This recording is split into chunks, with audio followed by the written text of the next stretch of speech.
Welcome to Green Building Research Institute's newest course, Tenant Fit-Outs.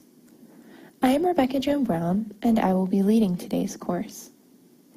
In this course, we will be discussing the issues associated with fitting out spaces in commercial buildings to suit the needs of your workplace, and at how the LEED ID+C rating system addresses some of these considerations.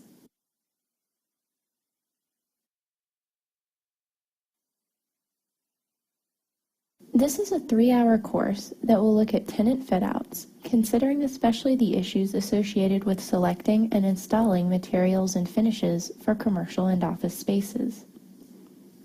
The course will also discuss how to negotiate with landlords for lease terms that allow for more environmentally friendly fit-outs, and at how the location of the project can affect the environment. We will also look at how the design of a project and the materials specified can increase energy efficiency for the project and create spaces for workers that are more pleasant and healthy.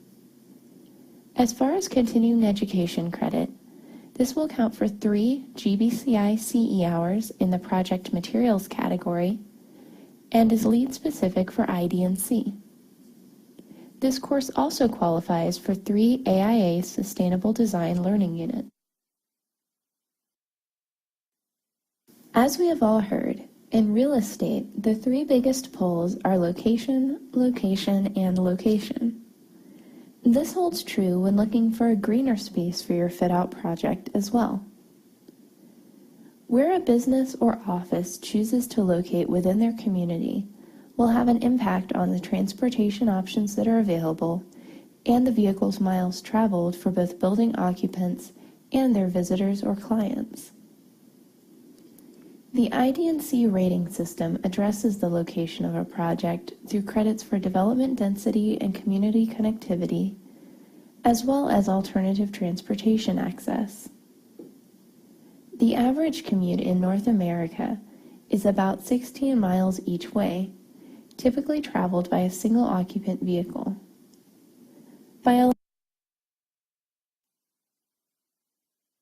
When looking for a space to fit out, especially when considering a green building project, it is important to review the terms of the lease to ensure that the changes that you intend to make will not be outside of compliance. The lease will specify what in the space may be changed or altered, and often the property manager will include an allowance for renovations that is covered by the lease terms. This is generally only enough to cover new paint and flooring, but will vary depending on the particular space and individual management policies.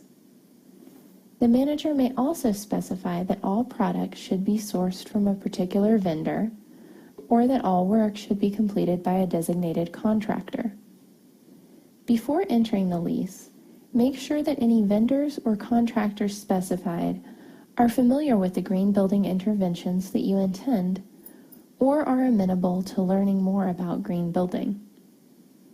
While many building managers are somewhat wary of green interventions because of perceptions of higher costs, they are usually amenable to most changes as long as they are introduced prior to lease signing.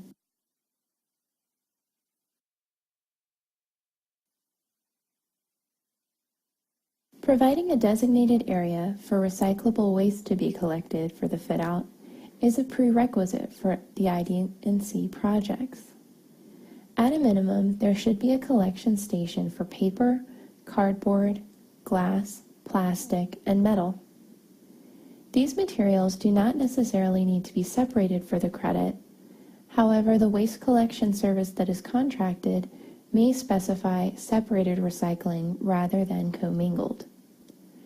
Commingled recycling is often easier for occupants, as it requires less thought and takes up less space than having several separate bins in addition to regular waste trash cans.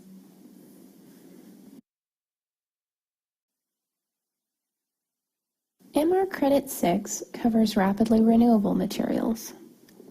These are materials that are made from raw resources that take less than 10 years to regenerate. These are generally plant-based materials, such as cotton, bamboo, and linseed, but animal products that do not require killing the animal, such as wool, will also apply. Some renewable materials that are used for building projects are a bit more outside the box. For instance, wheat and straw may be used to create agrifiber products used in cabinetry and door cores. Rubber and linseed are both used in resilient flooring, as we mentioned, and cotton and wool are used for carpeting, window treatments, and upholstery. Projects may earn 1 point for this credit if 5% or more of the project materials are rapidly renewable by cost, and are eligible for an exemplary performance point if 10% of materials are rapidly renewable.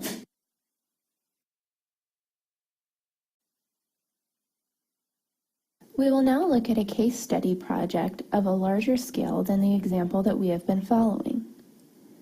The Skanska Company is a tenant in the Empire State Building in New York City, and their tenant fit-out actually served as the model for the whole building as the property worked to earn LEED existing building certification.